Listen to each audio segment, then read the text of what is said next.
وقضى ربك ألا تعبدوا إلا إياه وبالوالدين إحسانا আল্লাহ পাক কোরআনুল কারীমে রাসূলুল্লাহর উপরে কোরআন নাজিল করে প্রথমে আল্লাহর হকের ব্যাপারে বললেন। সর্বপ্রথম হক হলো কার? চিল্লাবেন, হক হলো কার? আল্লাহর ইবাদতের কথা বলেছেন। আল্লাহ পাক বলছেন তোমরা দাসত্ব করবা, গোলামি করবা, ইবাদত করবা আমি আল্লাহর। ইবাদত চলবে কার? সবাই বলেন ইবাদত করব কার? নামাজ, রোজা, হজ, যাকাত, যত ইবাদত আছে একমাত্র আল্লাহর ইবাদত ছাড়া আর কারো ইবাদত করা যাবে? এটা হলো আল্লাহর সিদ্ধান্ত। আল্লাহর চূড়ান্ত সিদ্ধান্ত হলো আল্লাহ পাক বলেছেন ও পৃথিবীর মানুষেরা তোমরা ইবাদত করবা আমি আল্লাহর। আল্লাহর ইবাদতের পরে, আল্লাহ দাসত্বর পরে, আল্লাহর গোলামি করার পর আল্লাহ পাক যার অধিকার, যার হকের কথা বলেছেন তিনি হলেন মাতা পিতা। সুবহানাল্লাহ। আল্লাহ পাক বলেন ওয়াবিল ওয়ালিদাইনি ইহসানা ইম্মা ইয়াবলুগান্না ইনদাকাল কিবারা আহাদুহুমা আও কিলাহুমা ফালা তাকুল লাহুমা উফফিউ ওয়ালা তানহারহুমা ওয়াকুল লাহুমা কাওলান কারীমা। সুবহানাল্লাহ। আল্লাহ পাক বলেন আমার ইবাদত করবা, আমার দাসত্ব করবা, আমার গোলামি করবা। আমার গোলামির পরে আমি আল্লাহ পাক নির্দেশ দিলাম, আদেশ দিলাম তোমাদের মাতা পিতার সাথে সদ্য ব্যবহার করো, উত্তম আচরণ করো, ভালো আচরণ করবা। আর তোমার মাতা পিতার মধ্যে একজন অথবা দুইজন যদি বার্ধক্যে উপনীত হয়ে যায়, বৃদ্ধ হয়ে যায়, তাদের খেদমত করবা, তাদেরকে ধমক দিবা না, তাদের সাথে খারাপ কথা বলবা না, তাদেরকে কষ্ট দিবা না, তাদের খেদমত করবা, এমন কোন আচরণ তাদের সাথে করবা না। ওয়ালা তাকুল্লাহুমা উফ, এমন ধমক দিবা না, এমন কথা বলবা না যে কথার কারণে তোমার মা বাবা উফ শব্দটা ব্যবহার করে। দেখেন, ভালো করে বুঝেন। আল্লাহ পাক ইবাদতের পরে এই পৃথিবীতে সবচাইতে মর্যাদা, সবচাইতে সম্মান যার বেশি তিনি হলেন মুহাম্মদুর রাসূলুল্লাহ। সবাই বলেন সাল্লাল্লাহু আলাইহি ওয়াসাল্লাম। যার মর্যাদা এবং সম্মান একমাত্র আল্লাহর পরে সকল সৃষ্টির উপরে যার মর্যাদা তিনি হলেন বিশ্বনবী। তিনি কে? বিশ্বনবীর মর্যাদা, বিশ্বনবীর সম্মান, বিশ্বনবীর সম্মান ইজ্জত সবচাইতে বেশি। আল্লাহর সৃষ্টির মধ্যে আল্লাহ হলেন স্রষ্টা আর নবীজি হলেন সৃষ্টি, কিন্তু আল্লাহ পাক এখানের মধ্যে আল্লাহর ইবাদতের পরে আল্লাহ রাসূলুল্লাহর হকের কথা বললেন না, আল্লাহ পাক বললেন মাতা পিতার হকের কথা। সুবহানাল্লাহ। কার হকের কথা বলেছেন? আমার ভাইরা, আমরা সবাই মাতা পিতার মাধ্যমে দুনিয়াতে এসেছি। তিনজন মানুষকে আল্লাহ তাআলা দুনিয়াতে প্রেরণ করেছেন। একজন হলেন হযরত আদম আলাইহিস সালাতু ওয়াস সালামকে আল্লাহ তাআলার কুদরত দিয়ে তৈরি করেছেন। এই পৃথিবীতে আজও শুনেন নাই হযরত আদম আলাইহিস সালামের মাও নাই, বাবা নাই। আরেকজন হলেন হযরত হাওয়া আলাইহিস সালাম। হাওয়া আলাইহিস সালামের মাও নাই, বাবাও নাই। এই দুইজন মানুষকে আল্লাহ তাআলা কুদরত দিয়ে দুনিয়াতে বানাইছেন। সুবহানাল্লাহ। কি দিয়ে বানাইছেন? চিল্লাবার কি দিয়া? কুদরত। এই যে সাগর, আপনার এলাকায় সাগর আছে এখানে না? এই সাগরগুলো কার কুদরত? জোরে বলেন কার? পাহাড়গুলো, নদী নাগাগুলো, সাগরগুলো সবগুলোকে আল্লাহ পাক কুদরত দিয়ে বানিয়েছেন। আল্লাহ এমন রব, এমন মালিক যিনি কুদরতের যারা যা ইচ্ছা তাই করতে পারেন, শুধু কোন বললেই হয়ে যায়। আল্লাহ তাআলা এই সব প্রত্যেক কারো মুখাপেক্ষি হতে হয় না। এই জন্য সূরা ইখলাসের ভিতরে আল্লাহ পাক বলেন কুল হুয়াল্লাহু আহাদ আল্লাহুস সামাদ। হে নবী আপনি বলুন আল্লাহ পাক এক এবং অদ্বিতীয়, আল্লাহ পাক নিজেই বলেন আল্লাহুস সামাদ। আল্লাহ পাক যা কিছু করেন না কেন আল্লাহ তাআলা কারো মুখাপেক্ষী নন। সুবহানাল্লাহ। আল্লাহ পাক ইচ্ছে করলে মা বাবা ছাড়া এই দুনিয়াতে লক্ষ লক্ষ কোটি কোটি মানুষ এই পৃথিবীতে প্রেরণ করতে পারতেন কিনা বলেন? আমাকেও বাড়াতে পারতেন, আপনাকেও বাড়াতে পারতেন। মার দরকার ছিল না, বাবার দরকার ছিল না, কিন্তু আল্লাহ তাআলার দুই রকম সিস্টেম আছে। সৃষ্টির ব্যাপারে দুইটা সিস্টেম আছে, একটা হলো কুদরত আর একটা হলো আদত। আল্লাহ তাআলার আদত হলো মা বাবার মাধ্যমে সন্তান দুনিয়াতে পাঠাবেন। দুই জবাব নাই, আল্লাহ পাক পেরেছেন? কথা বলার বোঝেন না আপনারা? আদম আলাইহিস সালামের মা নাই বাবা নাই, আল্লাহ কি মানুষ বানাইতে পেরেছে? পেরেছে না? হাওয়া আলাইহিস সালামের মা নাই বাবা নাই, দুনিয়া থেকে মানুষ হিসেবে তিনি কি পাঠাইতে পারছে? আরেকজন হলেন হযরত ঈসা আলাইহিস সালাম। আল্লাহ পাক কুদরত দিয়া বানালেন। হযরত ঈসাকে বাবা দিলেন না, একটু ব্যতিক্রম করলেন। ব্যতিক্রমটা কি? ব্যতিক্রমটা হলো ওই দুইজনকে মাও দিলাম না বাবাও দিলাম না, আর আমি হযরতে ঈসা আলাইহিস সালামকে পাঠাবো, মা দিব কিন্তু বাবা ছাড়াই সন্তান আল্লাহ পাক দিয়া দিলেন।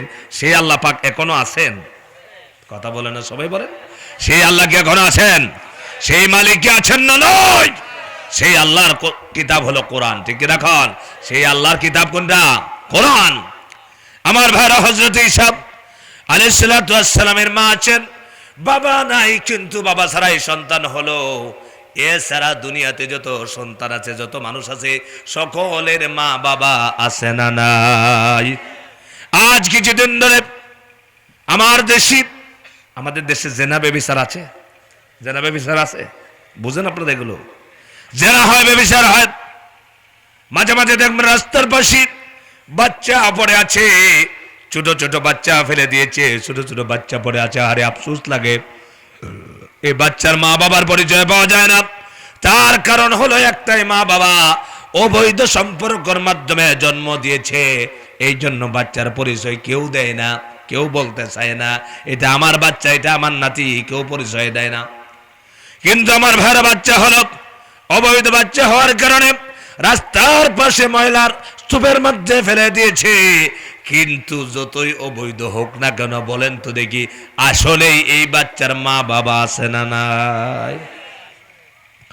মা বাবা আছে। এই পৃথিবীর কেউ দেখলো না, কেউ শুনলো না, কেউ বুঝলো না, কিন্তু একজন যিনি আছেন, যাকে পাকি দেওয়া যায় না, তিনি হলেন আমাদের রব, আমার মালিক আল্লাহ রাব্বুল আলামিন। আল্লাহকে পাকি দেওয়া যায়? আল্লাহ পাক দেখেছেন আমার বাইরে সেইভাবে ধারাবাহিকতা এই পৃথিবীতে যত মানুষ তৈরি করেছেন, আমাদের প্রত্যেকেরই মা আছে, বাবা আছে।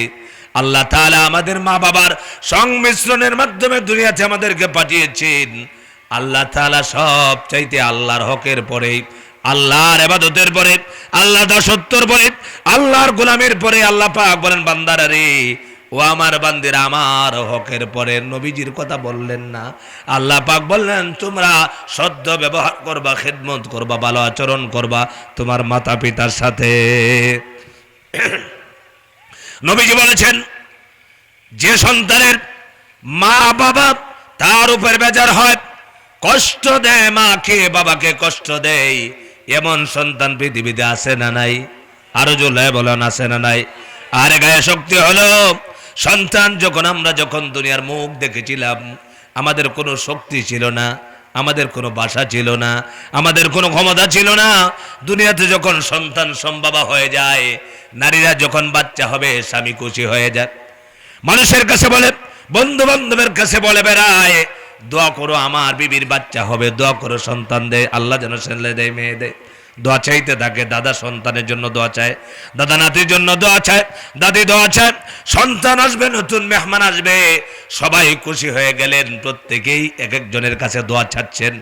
এই পৃথিবীতে সন্তান আসতেছে, সবাই খুশি হলো, কিন্তু সন্তান যখন এসেছে, আমার ভাইয়েরা, সন্তান যখন আমরা এসেছি, বলেন তো দেখি, আসার পরে আমরা কি খাবার খাইতে পারতাম নাকি? কন, আমরা গোশত খাইতে পারি না, মাছ দিয়ে ভাত খাইতে পারি না, শাক সবজি খাইতে পারি না, আমাদের রব, আমাদের মালিক এমন দয়াল, এমন রব, এমন মালিক।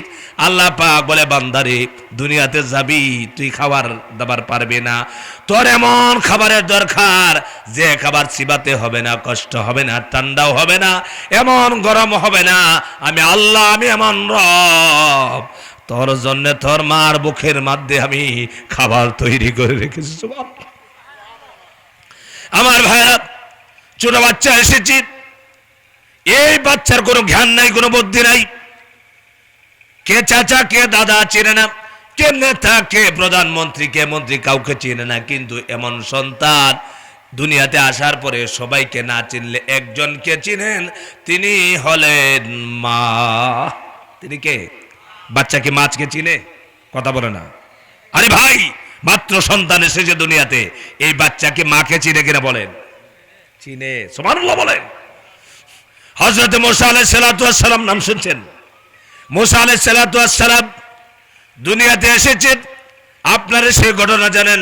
সূরাতুল কাসাসের ভিতরে আল্লাহ পাক ধারাবাহিকভাবে বলেছেন, হযরত মুসা আলাইহিস সালাতু ওয়াস সালাম যখন এসেছেন, ফেরাউন নিষেধ দিয়েছিল সন্তান আসতে পারবে না, অনেক সন্তানকে হত্যা করেছিল। কারণ ফেরাউন ছিল পৃথিবীর মধ্যে সবচেয়ে বড় স্বৈরা শাসক, ঠিক কি রাখুন? আর ফেরাউন ছিল স্বৈরাচার, আর পৃথিবীতে কিয়ামত পর্যন্ত যত স্বৈরাচার আসবে সব স্বৈরাচার হলো এই এক সুতোয় গাঁথা, ঠিক কি রাখুন? এই কিয়ামতের দিন ওই স্বৈরাচারদের হাসর হবে এই ফেরাউন স্বৈরাচারের সাথে, ঠিক কি রাখুন? ওই স্বৈরাচার দুনিয়াতে মুসাকে আসতে দেবে না। আচ্ছা বলেন তো দেখি, আল্লাহর সাথে পাল্লা দিয়ে কেউ পেরেছে? জোরে বল, পেরেছেন? আল্লাহ তাআলা সিদ্ধান্ত মুসা আলাইহিস সালামকে পাঠাবেন, পাঠিয়ে দিয়েছেন। আল্লাহ তাআলা বললেন, ওয়া ওয়াহাইনা ইলা উম্মি মুসা আন আরদি'i ফাইযা খিফতি আলাইহি ফাআলকিহি ফিল ইয়াম্মি ওয়ালা তাখাফি ওয়ালা তাহজানি ইন্না রাদুহু ইলাইকি ওয়া জাইলুহু মিনাল মুরসালিন। আল্লাহ তাআলা ওয়াদা দিলেন, মুসা আলাইহিস সালামের মার কাছে ইলহাম করলেন, ওই পাঠালেন, ও মুসার মা, তোমার সন্তানকে তুমি দুধ পান করাইতে থাকো। তুমি যদি সন্দেহ না হও, ভয় পাও তোমার সন্তানকে হত্যা করে ফেলবে, তুমি বাক্স বানায়া নদীর মধ্যে, সাগরের মধ্যে নিক্ষেপ করবা। আর আদুফুল্লি ওয়া আদুফুল্লাহ, আর সেই তক্তাটাকে এমন জায়গায় পৌঁছে দিবে যেখানে আমার শত্রু আছে, মুসার শত্রু আছে ফেরাউন, তার ঘাটে পৌঁছে দিবে। আর আমি আল্লাহ পাক তোমাকে ওয়াদা দিলাম, ইন্না রাদুহু ইলাইকি ওয়া জাইলুহু মিনাল মুরসালিন। তুমি চিন্তা করবে না, ওয়ালা তাখাফি ওয়ালা তাহজানি, ও মুসার মা তুমি চিন্তা করো না, তোমার মুসাকে সাগরের মধ্যে নিক্ষেপ করবা, তুমি ভয় পেও না, চিন্তা করো না। আমি আল্লাহ পাক ওয়াদা দিলাম, তোমার মুসাকে আবার তোমার কাছে ফিরিয়ে দিব। আল্লাহ পাক অর্ডার দিলেন, মাঝখানে কি? ওয়াকালাত লি উখতিহি কুসি, ও মুসার মা, মুসার বোনটাকে রাস্তায় নদীর পাড় দিয়ে পাঠায় দিবা, যাতে বাচ্চারা কোথায় যায় লক্ষ্য করার জন্য। আস্তে আস্তে করে যাচ্ছে বোন। সেখানে যাওয়ার পরে হযরত মুসা আলাইহিস সালাতু ওয়াস সালামের যখন বাক্সটা ফেরাউনের গাঁটের মধ্যে বেরিয়ে গেল, সেখানে তাকে তুলে নেওয়া হলো। আল্লাহ পাক বলেন, ওয়া আলকাইতু আলাইকা মাহাব্বাতাম মিন্নি ওয়া লিতুসনা আলা আইনি। আমি আল্লাহ পাক মুসার প্রতি এমন ভালোবাসা মহব্বত পয়দা করে দিয়েছি। ফেরাউন যখন দেখেছে, আসিয়া যখন দেখেছে আমার মুসার প্রতি তাদের মহব্বত বেড়ে গেছে। বলেন সুবহানাল্লাহ। আমার ভাইরা মুসাকে উঠায় নিল, কিন্তু ফেরাউন উঠায় নেওয়ার পর এই বাচ্চায় কি খাবে? গোশত দিয়ে ভাত তো খেতে পারবে না, শক্ত খাবার, তার জন্য প্রযোজ্য না। শিশু বাচ্চার জন্য দরকার হলো দুধ, দুধ খেতে হবে। এই দেশের দাত্রী যত ছিল টাকা দিয়া পয়সা দিয়া দাত্রীদেরকে নিয়ে এসেছেন, কিন্তু হযরতে মুসা আলাইহিস সালাতু ওয়াস সালাম কারো দুধের মধ্যে মুখ লাগায় না। সুবহানাল্লাহ। আমার ভাইরা, কারণ কি? আল্লাহ পাক বলছেন, আমি মুসার জন্য হারাম করে দিয়েছি, অন্য নারী দুধ পান করবে না। বোন যখন লক্ষ্য করেছে ফেরাউন আর আসিয়া চিন্তায় পড়ে গেছে, বাচ্চা দুধ পান করে না, আরে এত সুন্দর বাচ্চা পেলাম, বাচ্চাকে কি খাওয়াবো চিন্তা করতেছেন। বোন আস্তে আস্তে করে সামনে গিয়ে বলছেন, ফেরাউন বাদশা আপনি কি চিন্তা করছেন, টেনশন করতেছেন? ফেরাউন বলছে, আরে চিন্তা হলো নদী থেকে বাচ্চা নিয়ে এসেছি, কিন্তু বাচ্চা তো খাবার খায় না, কারো দুধ গ্রহণ করে না, সেই জন্য চিন্তা আসি।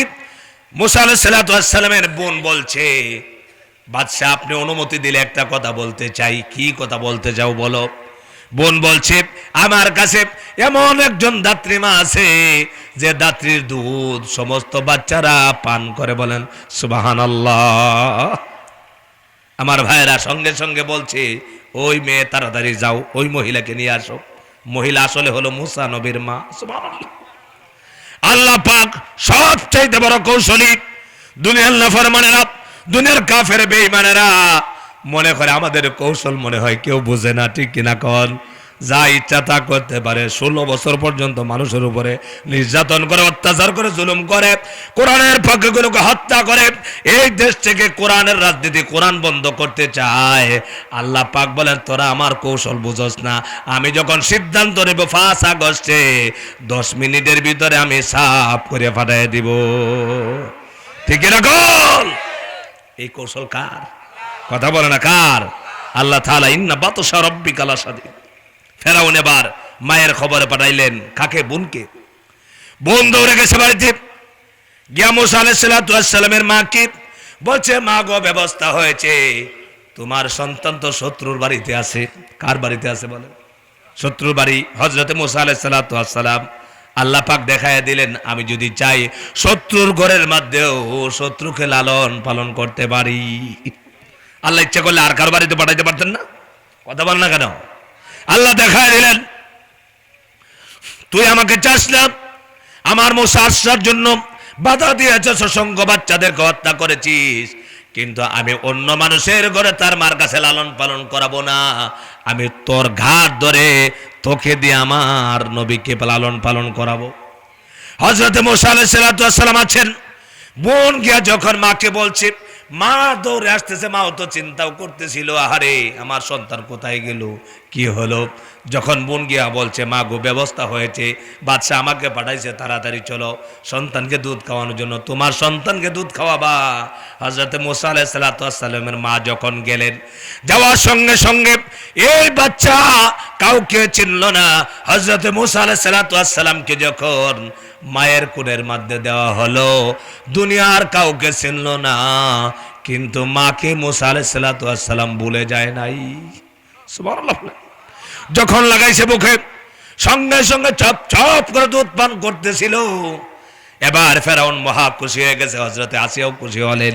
তারা খুশি এবার বললেন ওই মহিলা তুমি তো অনেক দাত্রী, ভালো দাত্রী, তোমার দুধ সব বাচ্চারা পালন করে, আজকে তুমি বুঝি আমাদের চিন্তা দূর করলা। যাও আজ থেকে তোমার মাসে আমরা তোমাকে বেতন দিব, আর এই বাচ্চাকে তুমি দুধ পান করাবো। বলেন সুবহানাল্লাহ। আল্লাহ পাক দেখেন কত কৌশলী, নিজের সন্তানকে নিজেই দুধ পান করায় আর বেতন দেওয়ায় ফেরাউনকে দিয়ে। আল্লাহু আকবার। এই জন্য আল্লাহ বলছিলেন ইন্না রাদ্দুহু ইলাইকি ওয়া জাইলুহু মিনাল মুরসালিন। হে মুসার মা তুমি চিন্তা করো না, টেনশন করো না, আমি আল্লাহ পাক ওয়াদা দিলাম তোমার কাছে ফিরাই দিব। এমনি ফেরাবো না, তোমার মুসাকে আমি মুরসালিনদের অন্তর্ভুক্ত করব। আমার ভাই, আমার উদ্দেশ্য হলো মুসা আলাইহিস সালাম কাউকে চিনল না, কারো দুধ পান করলো না, কিন্তু মাকে চিনছে কিনা বলেন? কথা বলেন না কেন? মাকে চিনছে কিনা? মাকে চিনেছে, মার দুধও পান করেছে। এই জন্য আমার ভাইরা বাচ্চা কান্না করতেছে, কারো দুধ পান করে না। আন্টি কুলে নিল, খালা কুলে নিল, দাদি কুলে নিল, অনেকেই কুলে নিল, কিন্তু কান্না থামে না। বাচ্চা শুধু হা হা করে কান্দে, কিন্তু যখন মা একবার কুলে নেয়, মার শরীরে ঘষাইয়া ঘষাইয়া মুখটাতে জানায় দেয় মা তুমি কোথায় ছিলা। আল্লাহু আকবার। এ মাকে কষ্ট দিও না। আরে মা কত কষ্ট করেছেন। আল্লাহর নবীর কাছে সাহাবী আরজ করলেন ইয়া রাসূলুল্লাহ খিদমত করব কার? নবীজি বললেন উম্মুকা, তোমার মার। আবার বললেন খিদমত করব কার? বললেন উম্মুকা। আবার বললেন খিদমত করব কার? নবীজি বললেন উম্মুকা। চতুর্থ নম্বরে আল্লাহ নবী বললেন আবুকা, তোমার পিতার খিদমত করো। সাহাবী আরজ করলেন ইয়া রাসূলুল্লাহ মায়ের কথা কেন 3 বার বললেন আর বাবার কথা কেন 1 বার বললেন? আল্লাহর নবী বললেন সাহাবী শুনো, মা সন্তানের জন্য এমন 3টা কষ্ট করে রে ভাই, এমন 3টা কষ্টের সাথে বাবার কোনো সম্পর্ক নাই। মারে যদি কষ্ট দিয়ে থাকেন পায়ে ধরেন আজকেই, আজকে পায়ে ধরেন। এই দুনিয়াতে যদি বউ চলে যায় বউ পাবেন, সন্তান মরে যায় বিয়ে করলে আল্লাহ সন্তান দিয়ে দিতে পারে। মা বাবা যদি একবার চলে যায় আর পাবেন না দুনিয়াতে। মা হলো সন্তানের জন্য কাবা। সুবহানাল্লাহ। যার মা আছে, যার বাবা আছে, মায়ের চেহারার দিকে যদি নজর করে তাকায় আর বলে আরে আমার মা, মা চেহারাটা কেমন দেখা যায়, এমন এক নজরে তাকালে বলে আল্লাহ পাক একটা কবুলি উমরা হজের সওয়াব আল্লাহ আমল নামায় দিয়া দেয়। আমার ভাইরা, আল্লাহ নবী বলেছেন মা তিনটা কষ্ট এমন করেন, এই তিনটা কষ্টের সাথে কারো কোনো সম্পর্ক নাই, বাবার সম্পর্ক নাই, আত্মীয় স্বজনের সম্পর্ক নাই। এক নাম্বার কষ্ট হলো গর্ভধারণ করেন মা। চিল্লায় বলেন কে করেন? আমাদেরকে খেয়ে নিয়েছেন, পেটে গর্ভে নিয়েছেন কে? এমন কেউ বলতে পারবেন না আমার মা নাই, আমি মা ছাড়া এসেছি। আমরা সবাই মার মাধ্যমে এসেছি। মা যখন গর্ভে বাচ্চা নিল, আস্তে আস্তে করে 3 মাস 4 মাস 5 মাস 6 মাস হলো, আস্তে আস্তে বড় হওয়া লাগলো। এবার মায়ের পেটটা বড় হতে লাগলো, আস্তে আস্তে করে বাচ্চা বড় হয়, নড়াচড়া করে, মার কষ্ট বাড়তে থাকে। মা রাত্রিবেলায় ঘুমাতে পারে না, রাত্রিবেলায় পায়ে গুথা মেরে দেয়, ধাক্কা মারে দেয়, কষ্ট পায়, বেদায় ধরে। মা দাঁড়াতে পারে না, বসতে পারে না, ঘুমাতে পারে না, মার কষ্ট হয়। মা খাবার খেতে বসেছেন, পেটে ব্যথা ধরে ফেলেছেন, মা খানাটা ছেড়ে দিয়েছেন, উহু করতেছেন, চিল্লা চিল্লি করতেছেন, কিন্তু একবারও চান না যে আল্লাহ পাক আমাকে যেন সন্তান দেন না, এরপরও কষ্ট করতেছেন। 1 মাস নয়, 2 মাস নয়, কারোর জন্য 8 মাস, কারোর জন্য 9 মাস, কারোর জন্য 10 মাস 10 দিন হলো। সন্তান যখন আসবে, আহারে মা এত কষ্টের পরেও মা শুধু একটাই দোয়া করে, আল্লাহ আমাকে তুমি একটা চাঁদের মুখ দেখায়ো। কি সন্তান আমরা, বুঝেন না? আল্লাহর হকের পরে মা বাবার কথা বলে আল্লাহ। সুবহানাল্লাহ। মা কথা আশা হয়ে আছে সন্তান হবে, যখন প্রসব বেদনা আস্তে আস্তে করে উঠে গেল। বর্তমানের যুগে তো হলো আধুনিক যুগ, সিজার করে ফেলে ডাক্তারের কাছে যায়, ঠিক কিনা কোন? আমাদের জন্ম যখন হয়েছে, আমার মুরব্বিয়ানে কেরাম যাদের জন্ম হয়েছে, সেই সময় সিজার নামক চিকিৎসা এত অ্যাভেলেবেল ছিল না, ঠিক কিনা কোন? আরে আল্লাহ পাক এই বাচ্চা দুনিয়াতে আসবে, ব্যথা শুরু হয়ে গেছে। এবার মায়ের ব্যথা খাবার ছেড়ে দিয়েছে। আমি নিজে দেখেছি, আমার ছোট ভাই হয়েছে, বোন হয়েছে, নিজের চোখে দেখেছি আমার মা কত কষ্ট করেছে, কান্না শুরু করেছে। ছোট্ট ছিলাম, চিন্তা করছিলাম আমার মা কাঁদে কেন। আসরের নামাজের সময় থেকে মা কাঁদা শুরু করেছে। আমি মনে মনে ভাবতাম, আরে আমার মা কাঁদে কেন, ছোট বাচ্চা মানুষ বুঝি না, কাঁদে কেন। এরপরে মাগরিবের পরে শুনলাম আমার ভাই হয়েছে, সবাই খুশি হয়েছে। আমার ভাইরা বাচ্চা যখন হবে, আস্তে আস্তে করে রক্ত ছুটে গেল, মার বাচ্চা হবে, কিন্তু মা চিন্তা করতেছেন হয়তো আমি মরে যেতে পারি। আমার ভাইরা কত মানুষ, কত মারা এই দুনিয়া থেকে বাচ্চা প্রসব করার সময় দুনিয়া থেকে চির বিদায় নিয়ে কবরে চলে যায়। মা আশা ছেড়ে দেয়, আহারে বাচ্চা যদি প্রসব না হয় আমি মরে যেতে পারি।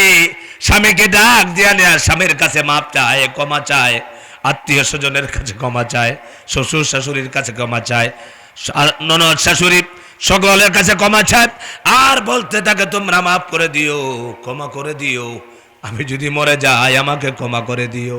কারণ মা জানে আমি এই উসিলায় মারাও যেতে পারি। আমার ভাইরা, আল্লাহ নবী বলেছেন যে মহিলারা সন্তান প্রসব করতে গিয়ে মারা যায়, আল্লাহ রাব্বুল আলামিন এই মাকে শহীদের মর্যাদা দিয়া দেয়। আর যারা সন্তান প্রসব করেছে কষ্ট করে, আল্লাহ তাআলা যেন একজন নারী যেন জিহাদের ময়দান থেকে গাজী হইয়া ফিরে আসে, এমন মর্যাদা সম্পন্ন এত সব আল্লাহ মায়ের আমলনামায় দিয়া দেয়।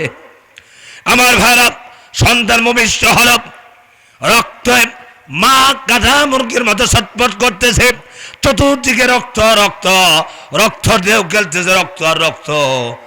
এত যন্ত্রণা, এত কষ্ট, এরপরেও একবার বলেন আমার কষ্ট হচ্ছে। সন্তান আসার সঙ্গে সঙ্গে বলে, আগে বলো আমার বাচ্চা সুস্থ আছে নাকি। প্রত্যেকের বলছে, আপনাদের আমার মা প্রত্যেকে বলেছে আমার সন্তান সুস্থ আছে। করলেন আপনার চেহারা দেখার সাথে সাথে, ও যুবকরা, মা বুড়া হয়ে গেছে, বাবা বুড়া হয়ে গেছে, চেহারা এখন দেখতে পারো না, কিন্তু তোমার একটু চেহারা দেখার জন্য মা 10 মাস 10টা দিন কষ্ট করেছেন। এই 10 মাস 10 দিনের কষ্টটা মা তোমার একবার চেহারা দেখার পর মার কলিজা থেকে মুছে গেছে। আমার ভাইরা, বাচ্চা এসেছি, এই যে একটা চরম কষ্ট করলেন, গর্ভধারণ করলেন। 2 নম্বর কষ্ট হলো প্রসব করলেন। এই প্রসব কষ্টের সাথে বাবার কোনো সম্পর্ক নাই, গর্ভধারণের সাথে বাবার কোনো সম্পর্ক নাই।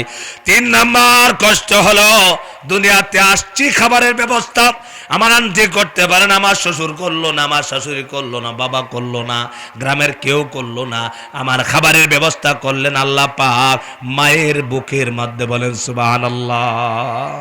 মায়ের বুক, দুধ খাওয়া শুরু করেছি, মায়ের দুধটা যখন আমার মুখের মধ্যে দিয়েছেন সঙ্গে সঙ্গে শান্তি হয়ে গেছে। ঠিক কিনা কন?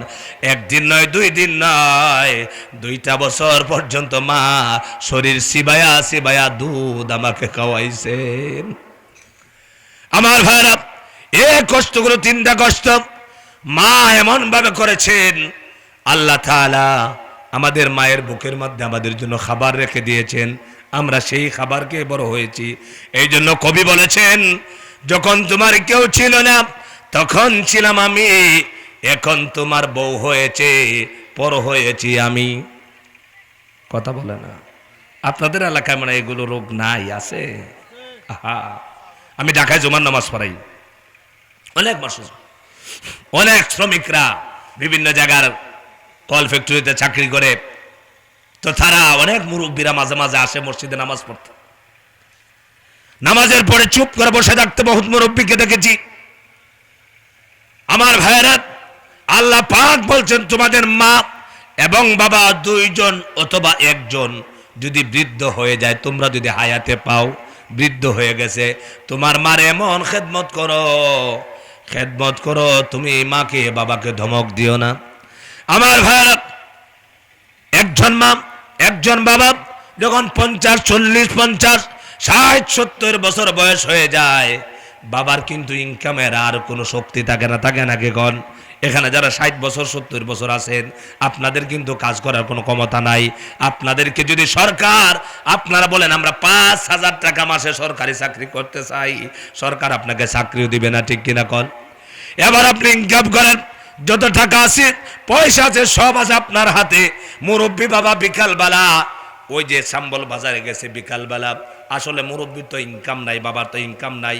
বিকালবেলা বাজারে গিয়ে দেখছে বড় বড় চায়ের দোকান, শত শত মানুষ বসে আছে, টাকা খরচ করতেছে, অনেক খাবার খাইতেছে, চা খাইতেছে, রুটি খাইতেছে, বাবার পকেটে তো টাকা নাই। আপনারা বলেন তো দেখি, একজন বৃদ্ধ বাবা ইনকাম করতে পারে না, বাবাকে যদি আপনি 100 টাকা না দেন, বাবা কোথায় পাবে? পাওয়ার জায়গা আছে? কথা মনে আছে? আমার ভাইরা, বাবার মনে কষ্ট পায়। আপনি যদি এই বৃদ্ধ বাবাকে আপনি 500 টাকা দেন, আর বলেন আব্বা আপনাকে 500 টাকা দিলাম, আপনি বিকালবেলা আপনি ওই বাজারে যাবেন, গিয়ে একটু চা খাবেন, আপনি দেখবেন আপনার বাবার কলিজাটা ঠান্ডা হয়ে গেছে। ঠিক কিনা কন? আপনি অন্য মানুষকে হাজার হাজার টাকা দেয়া যে আপনি খুশি করতে পারবেন না, আপনার বাবাকে মাত্র 100 টাকা দিয়া 1000 গুণ খুশি করতে পারবেন। ঠিক কিনা কন? আমার ভাইরা, আমি বলছিলাম, কবি বলছেন, যখন তোমার কেউ ছিল না তখন ছিলাম আমি। এটা আল্লাহর বেলায় বলা যায়, মা বাবার বেলাও বলা যায়। কারণ হলো মা বাবা তো এমন দরদি, যখন আমার শক্তি ছিল না, আমি দাঁড়াতে পারতাম না, আমি পায়খানা প্রস্রাব সব মায়ের কোলে করতাম। ঠিক কিনা কন?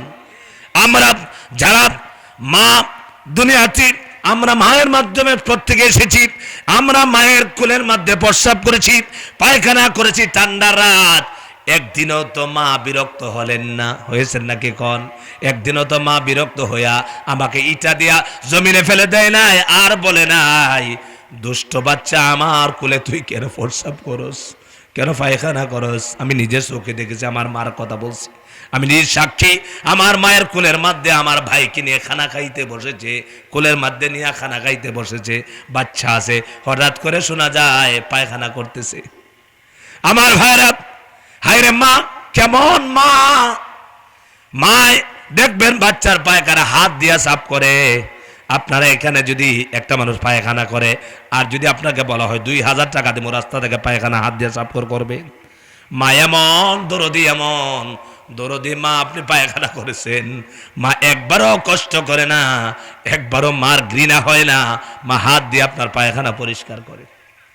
সেই পায়খানা কি পরিষ্কার করে দোয়া মুসায়া আপনাকে কোলে নিয়ে আবার খানা খাচ্ছে, ওইদিকে পায়খানা করতেছেন, ওইদিকে মা খাইতেছে, ঠিক কিনা কন?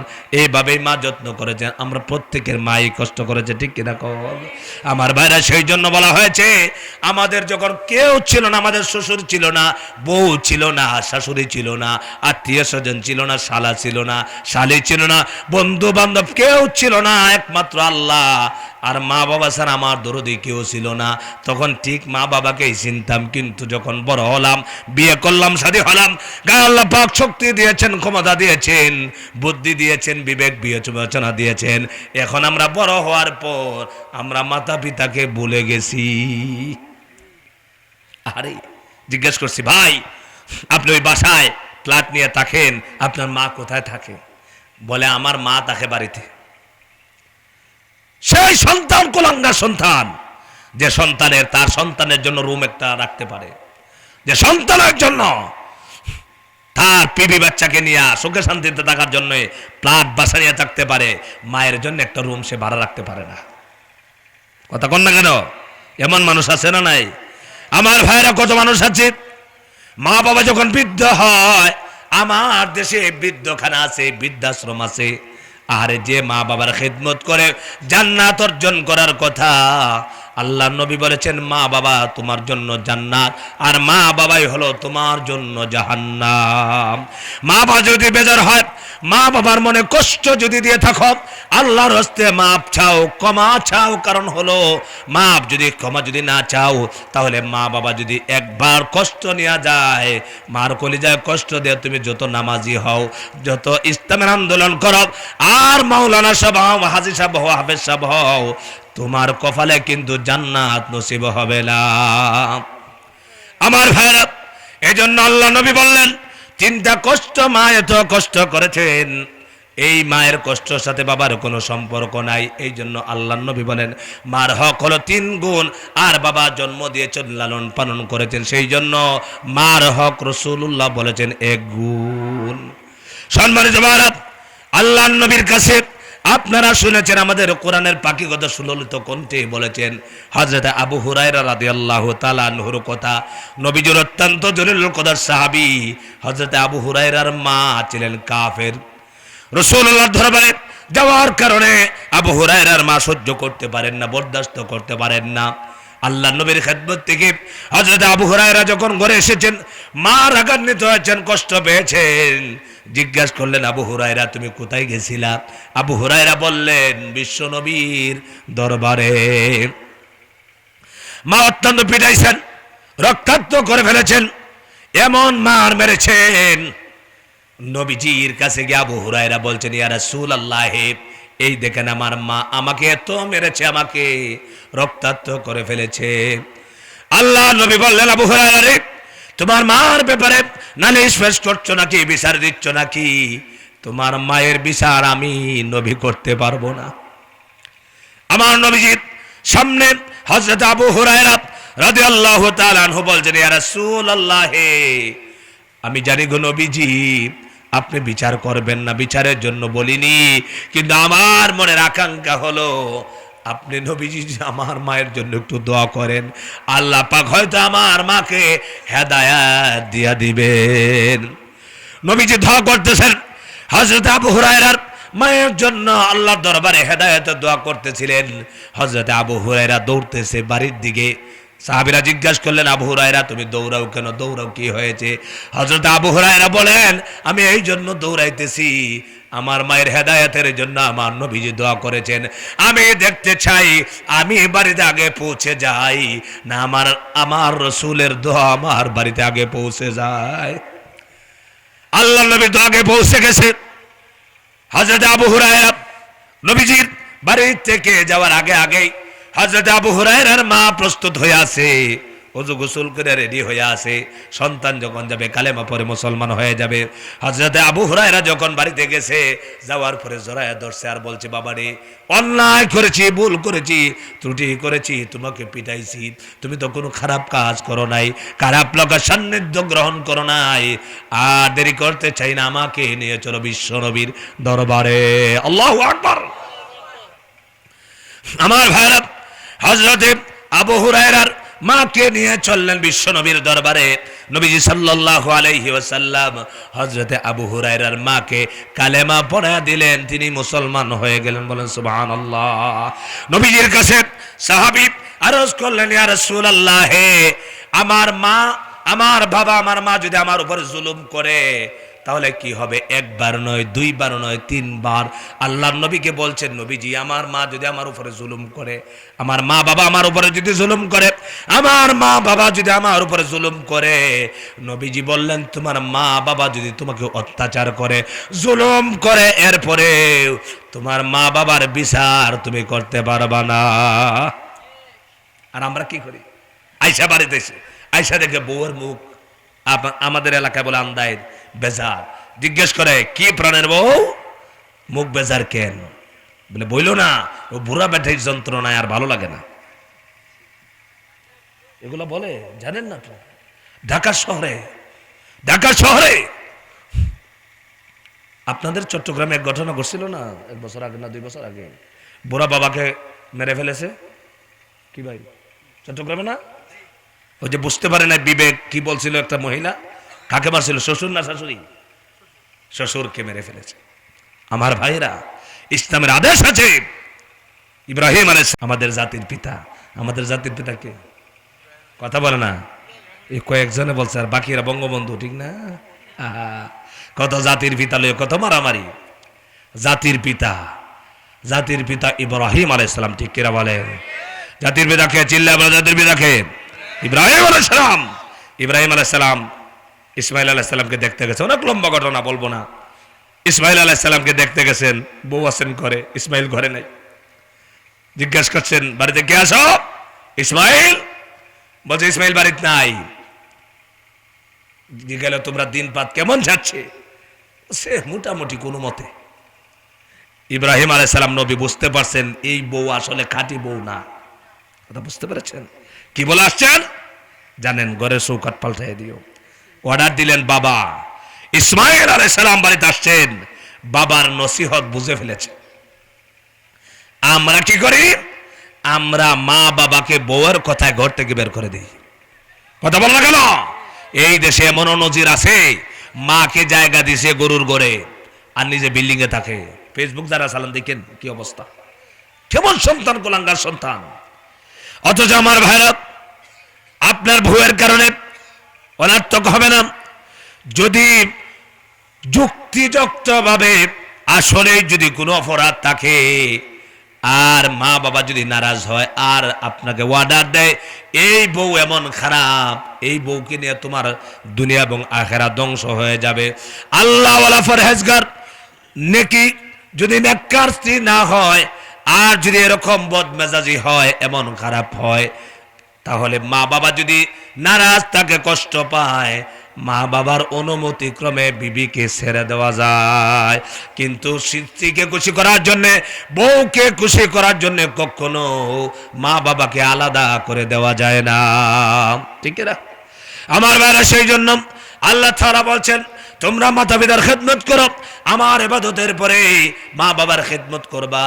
আল্লাহর নবী একদিন মিম্বরে উঠে বলছেন আমিন। কি বলেছেন বলেন? আমিন। আবার বললেন আমিন, আবার বললেন আমিন। আল্লাহর নবীকে সাহাবীরা বললেন, ইয়া রাসূলুল্লাহ, আমিন বলার কারণ তো জানলাম না। নবীজি বললেন তিনটা কথা জিবরিল আমিন আমার কানে কানে বলেছেন। এক নাম্বার হলো ওই লোকটা লাঞ্ছিত হোক, অপমানিত হোক, ধ্বংস হোক যে লোকটা আমি রাসূলুল্লাহর নাম বলার পরে দুরূদ পড়ে না। দুই নাম্বার হলো রমজানুল মুবারক ফাইলো আর সে গুনাহ মাফ করাইতে পারলো না, সেও ধ্বংস হয়ে যাক। জিবরিল আমিন বলেছেন। আমি জিবরিল আমিনের কথার সাথে সাথে আমি ভোট দিয়েছি, আমিও বলেছি আমিন, আল্লাহ কবুল করো। তিন নম্বর হলো এমন সন্তান লাঞ্ছিত হোক, অপমানিত হোক যে সন্তান তার মা বাবাকে পাইলো কিন্তু মা বাবার খিদমত করে জান্নাত অর্জন করতে পারলো না, এই সন্তান যেন লাঞ্ছিত অপমানিত হয়। জিবরিল আমিন যখন বলেছেন আমি মিম্বরের দাফের মধ্যে 3 নম্বর দাফে নেমে বলেছি আমিন। তার মানে হলো যে সন্তানেরা মা বাবার সাথে বেয়াদবি করে কষ্ট দেয় এদের উপর আল্লাহ এবং নবীজির রয়েছে লানত। কি রয়েছে? লানত রয়েছে। আমার ভাইরা সেই জন্য মা বাবার খিদমত করো। এই যে প্রচন্ড শীতের রাত, আহারে গত রাত আমি রংপুর থেকে এসেছি, এমন টাইমে আমি এখানে কি হয়েছে এটা রংপুর চিনেন আপনারা? অনেকে যান নাই, শুধু ম্যাপে দেখছে ঠিক না? রংপুর ঢাকা থেকে প্রায় 500 কিলোমিটার, সেই রংপুর মাহফিল করেছি এমন টাইমে। আমার ভাইয়েরা আমি রংপুর থেকে আজকে আপনাদের এখানে আসছি, এটা পেকুয়া না? পেকুয়া। আমার বউ, আমার শাশুড় শাশুড়ি, সন্তানাদি সবাই কিন্তু ঘুমাইছে, একজন ঘুমান নাই। তিনি কে? মা। সুবহানাল্লাহ বলে। মা মা কিন্তু বারে বার সজাগ হচ্ছে আর বলছে আরে আমার সন্তানরা কোথায় আছে? কথা কন না কেন? মা, আমরা অনেকে মাকে মারা গেছে মাটি দিয়ে ফেলেছি, ভুলে গেছি। ভুলে যেও না, মার জন্য নামাজ পড়ো। আল্লাহ পাক ডাইরেক্ট দোয়া মা বাবার জন্য শিক্ষা দিয়েছেন। আল্লাহ পাক বলেন রব্বির হামহুমা কামা রব্বায়ানি সগীরা। আল্লাহ পাক দোয়া শিক্ষা দিয়েছেন, দুনিয়ার মানুষকে বলেছেন দুনিয়ার মানুষেরা রে তোমরা আমার কাছে তোমাদের মা বাবার জন্য দোয়া করো। আমার ভাইরা সবাই ঘুমায় গেলেও মা ঘুমায় না। সন্তান যখন বিপদে পড়ে যায় কেউ জানতে পারে না, বুঝতে পারে না, মার কলিজায় কিন্তু চিবা মেরে দেয়, ঠিক কিনা কোন? মা এমন মা, আপনি গভীর রাত আপনি এসেছেন, বাজার থেকে এসেছেন, আসার সময় আপনি চিন্তা করলেন আমার বৃদ্ধ মা, এই যে সামনে রমজান শরীফ আসতেছে, বৃদ্ধ বাবা, আমার বাবা গোশত খাইতে পারেন না, আমার বাবা ফার্মের মুরগি দেখাইতে পারবেন না, আমার মা বাবা অনেক কষ্ট করে রোজা রাখবেন, আমার মায়ের জন্য আমি 1 কেজি 1/2 কেজি আমি গরুর দুধের ব্যবস্থা করব, আমার মায়ের জন্য আমি ব্যবস্থা করব। আপনি যদি মাকে বলেন, বাবাকে বলেন মা তোমার জন্য, ও বাবা তোমার জন্য আমি এই দুধের ব্যবস্থাটুকু করলাম, তুমি দুধটা দেখায় রোজা রাখবা, তুমি সন্ধ্যার সময় একটু দুধ খাবা, আল্লাহর আরশ আজিম পর্যন্ত খুশি হয়ে যাবে। আপনি 5,000 টাকা খরচ করে অন্যজনকে এত খুশি করতে পারবেন না, আপনার মাকে শুধু আপনি রাত্রিবেলা একটু মজা নিয়ে দিবেন বাচ্চাদের মতো। আমার ভাইয়েরা, মুরব্বী বাবা যারা হয়, বুড়া যখন মানুষ হয়ে যায় তখন বাচ্চাদের মতো হয়ে যায়, ঠিক কিরকম? আমি কয়েকদিন আগে এক জায়গায় বলেছি, উপমহাদেশের একজন বড় আলেম পাকিস্তানের, যিনি হলেন বিচারপতি জাস্টিস আল্লামা তাকি উসমানী হাফিজাহুল্লাহ, নাম শুনছেন আপনারা? তিনি একটা জীবনে তার একটা বই লেখা আছে ইসলাহে খুতবা। এই ইসলাহে খুতবার ভিতরে মাতা পিতার হকের ব্যাপারে কথা বলতে গিয়া তিনি একটা ব্যক্তির কথা উল্লেখ করেছেন। সেই উল্লেখ করেছেন একটা লোক তার বাচ্চাকে নিয়ে বসে আছে, প্রচন্ড শীতের দিনে সকালবেলা দেখবেন বাচ্চাদেরকে নিয়ে মা বাবা দরজার সামনে বসে থাকে, বাচ্চা বসে আছে, বাবাও বসে আছেন। আমার ভাইরা, আপনাদের কাছে কেমন লাগে জানি না, 2 বছর 3 বছর 4 বছর শিশু বাচ্চারা যখন কথা বলে, এই বাচ্চাদের কথাগুলি তারা গালি দিলে যেন মধুর মতো মজা লাগে, ঠিক কিনা কন? বাচ্চারা যত বলে দেখবেন একদল মানুষ আছে চিমটি দেয়, একটু কুসা দেয়, তো বাচ্চা গালি গালাজ করে আরো কোসা দেয়। কথা কন না কেন? যে গালি যদি একজন বুড়া মানুষে দেয় আপনি তার মাথা বাড়াবেন, কিন্তু বাচ্চা বড় বড় গালি দিতেছে আপনি তাকে আরো কোসাইতেছেন, আরো 2টা গালি দিক। কথা বলে না কেন? কেন? এটা শিশু। আল্লাহ নবী বলেছেন মাল্লামের হাম সগীরানা ওলাম ইয়াকির কবীরানা ফালাইসা মিন্না। যার ভিতরে দুই প্রকারের আদব নাই, ইকরাম নাই, সে আমার উম্মত না। একটা হলো ছোটকে স্নেহ করে না, বড়কে সম্মান করে না, তাজিম করে না। করবো তো ইনশাল্লাহ। কথা বলেন না কেন? করবেন না আপনারা? মুরব্বীদেরকে সম্মান করবেন না? অনেকে চুপ করে বসে আছে, তা শক্ত হয়ে বসে। বলেন করবেন কেন? বলেন। মুরব্বীদেরকে সম্মান করবেন, হাতগুলি দেখতে চাই। লিল্লাহে তাকবীর, লিল্লাহে তাকবীর। যারা মুরব্বীদেরকে সম্মান করে না বেয়াদব। ছোট বাচ্চাদেরকে যে সম্মান আদর করে না, স্নেহ করে না, নবী বলে ফালাইসা মিন্না, এই তোমরা আমার উম্মতের অন্তর্ভুক্ত না। কথা বুঝতে পেরেছে? ছোট বাচ্চারা দেখবেন গালি দিলেও মজা লাগে। হ্যাঁ, শিশু বাচ্চা চেটে করে কথা বল। বাবা বসে আছে, মা সন্তান বসে আছে, হঠাৎ করে একটা কাক এসেছে। কাক ছিলেন আপনারা? কাউয়া, কাউয়া আছেন আপনাদের চট্টগ্রামে? কাউয়া এসেছে, মাটিতে পড়ে গেছে। বাবাকে জিজ্ঞেস করতেছে, বাচ্চা তার বাসায় বলতেছে, বাবা এটার নাম কি? বাবা বলছে কাক। আবার জিজ্ঞেস করে, বাবা এটার নাম কি? আবার বলছে কাক। আবার জিজ্ঞেস করলো, বাবা এটার নাম কি? আবার বলছে কাক। এভাবে অসংখ্যবার, প্রায় 20-30 বার বলেছে, বাবা এটার নাম কি? বাবা একবার নয়, দুইবার নয়, 20 থেকে 30 বার খুশি মনে জবাব দিলেন, বাবার এটা কাক। একবারও বাবার চেহারা কালো হলো না, বাবা রাগ করলেন না, কষ্ট পেলেন না। বাবা সুন্দর করে হাসি মুখে সন্তানকে জবাব দিলেন। মাঝে মাঝে বাচ্চার মুখে চুমুকায়। যত বিরক্ত করে না কেন, বাবা কিন্তু বিরক্ত হয় নাই। এই বাচ্চা বড় হলো, হঠাৎ করে বাবা ডায়েরিতে লিখে রেখেছে, বাবা এবার বৃদ্ধ হয়ে গেছে, হঠাৎ করে একদিন কাক দেখছে। এবার সন্তানকে জিজ্ঞাসা করে, বাবার এটার নাম কি? ছেলে তো বড় হয়েছে, শক্তি হয়েছে, গায়ে ক্ষমতা আছে, মেজাজ গরম, রক্ত গরম। এবার জিজ্ঞেস করে, বাবার এটার নাম কি? বৃদ্ধ বাবা বসে আছে। এবার বলছে, বাবা এটার নাম কাক। আবার বলছে, আব্বু ও আমার ছেলে বলো এটার নাম কি? আবার বলে কাক। আবার জিজ্ঞেস করে, বাবার এটার নাম কি? এবার সন্তান জবাব কিন্তু উল্টা দিয়ে দিছে, বলে, ওই বেটা, বৃদ্ধ হইলা, 60 বছর জীবন হলো, 70 বছর জীবন করলা, এখনো কাউয়া ছিল না। এমন ঠিক কিনা কোন? এটা বাস্তবতার সাথে মিল আছে? আছে। আমার ভাই জবাব দিচ্ছেন, বাবা যখন জবাব দিচ্ছেন, এর সাথে ছেলের মাথাটা গরম হয়ে গেছে, মেজাজ গরম হয়ে গেছে। এবার বলছে, বাবা তুমি বৃদ্ধ হইলা, অনর্থক বয়সটা কাটাইলা, কোনো জ্ঞান বুদ্ধি নাই। দেখবেন মাঝে মাঝে ছেলেরা আছে এমন বেয়াদবি করে, মা বাবাকে মানুষের সামনে লজ্জা দেয়, এমন আছে না নাই? সে বোঝাতে চায় তুমি কিচ্ছুই বোঝো না। অনেক বাবা আছেন দুঃখ মনে কষ্ট নিয়ে বলে, আরে আসলে আমি বুঝছি না, আসলে যদি বুঝতাম তাহলে তোরকে জন্ম দিতাম না। ঠিক না কোন? ও যুবক ভাইরা, আপনাদেরকে বলে যাই, যারা বিয়ে শাদী করেছেন, আপনারা আপনার মা বাবার সাথে যদি বেয়াদবি করেন, আপনি একটু লিখে রাখেন, আপনার সন্তানও আপনার সাথে বেয়াদবি করার পরে আপনার মরণ হবে। বুঝতে পেরেছেন? এই জন্য মা বাবার সাথে বেয়াদবি করবে না।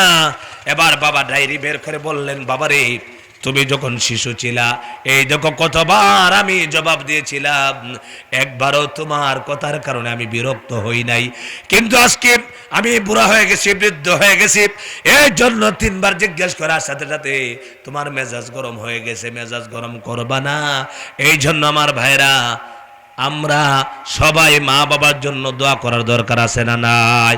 মা বাবার খিদমত করার দরকার আছে না নাই? মা বাবার খিদমত যারা করবে, আজকে আমি আহমদুল্লাহ হেলালি, এমন কোনো দিন নাই যেদিন আমি মাহফিল করি না। এমন নভেম্বর থেকে শুরু করেছিলাম, একটা রাত ঘুমাতে পারি না। কিন্তু আমার ভাইরা, আমার এলেম নাই, কালাম নাই, কোনো যোগ্যতা নাই। আমার বাবা ছিলেন একজন ফরহেজগার মানুষ, খুব আল্লাহওয়ালা মানুষ। আমার বাবা সব সময় আল্লাহর কাছে দোয়া করতেন, আর বলতেন, আল্লাহ আমাদের সম্পদ হিসাবে অল্প সম্পদ ছিল, আর্থিকভাবে খুব অবস্থা দুর্বল ছিল। আমার ভাইরা, আমার বাবা সব সময় দিনের কাজ করতেন, আল্লাহর রাস্তায় সব সময় সময় দিতেন, দোয়া করতেন। আমার বাবা আমাকে বলতেন, বাবারে তোমার জন্য আমি দোয়া করি। আমার বাবা অসুস্থ হয়ে গেছেন, আমি ছাত্র জীবনে অল্প টাকা বেতন পাই, মাদ্রাসায় লেখাপড়া করি, 1000 টাকা একটা মসজিদে নামাজ পড়াই। আর পাশাপাশি লেখাপড়া করি। আমার বাবা অসুস্থ হয়ে গেছেন, আমার বাবার জন্য ওই টাকাগুলো জোগাড় করে কমিটির থেকে আরো কিছু বেতন অগ্রিম নিয়ে আমার বাবাকে নিয়ে গেছি ময়মনসিংহ মেডিকেল কলেজে। সেখানে গিয়া আমার বাবার খেদমত করেছি। আমার বাবা দেখেছেন আমার ছেলেটা ছোট মানুষ, ছাত্র মানুষ, অল্প টাকা আছে পুঁজি, অল্প টাকা দিয়ে আমার খেদমত করে। আমার বাবা সব সময় বলতেন, বাবারে তোমার জন্য দোয়া করে গেলাম, দুনিয়ায় তোমার মা যদি বেঁচে থাকে মাকে ফেলে দিও না। অসুস্থ যখন হয়ে গেছেন, আমার দুইটা ভাই আছে সরল সহজ, আমার চাচা আছে একজন সোজা মানুষ, আমার দাদু ছিলেন। আমার বাবা ইন্তেকালের আগে আমাকে হাত ধরেছেন আর বলেছেন, বাবা তোমাকে হাফেজে কোরআন আল্লাহ পাক বানাইছে, মাদ্রাসায় দিয়েছি, তোমাকে একটা নসিহত দিও না, সবাইকে সাহায্য সহযোগিতা করো, তোমাকে আল্লাহ পাক চালাবে। আপনাদের নসিহতের জন্য বলছি রে ভাই, আল্লাহ পাক রব্বুল আলামিন আমাকে আজকে মোটামুটি সারা দেশে পরিচিত করে দিছে। সবাই মানুষ সম্মান করে, ভালো ভালো খাবার দেয়, হাদিয়া দেয়। আমার মতো মানুষ বিমানে চড়ে মাহফিলে যাওয়া, প্রাইভেট কার্ডে মাহফিলে যাওয়া কোনোদিন চিন্তাও করি নাই। একমাত্র মা বাবার দোয়া, সুবহানাল্লাহ, মা বাবার দোয়া এমন জিনিস, আমার মা এখনো আছেন। আমি আপনাদের এখান থেকে মাহফিল করার পর আপনারা যে হাদিয়া দেন, আমার হাদিয়ার থেকে একটা অংশ টাকা আমার মাকে প্রতিদিন আমি দিয়া দেই। এই জন্য আমার এটাতে কোনো দাবি রাখি না। আমার মা কি করবে, খাবে না না খাবে এটা জানি না, আমি দিয়া দিই। সম্মানিত ভাইরা, এই খেদমত গুলো মার করবেন। মার খেদমত করলে আল্লাহ পাক দুনিয়া এবং আখিরাত উজালা বানায় দেয়। বলেন সুবহানাল্লাহ। শেষ করে দেব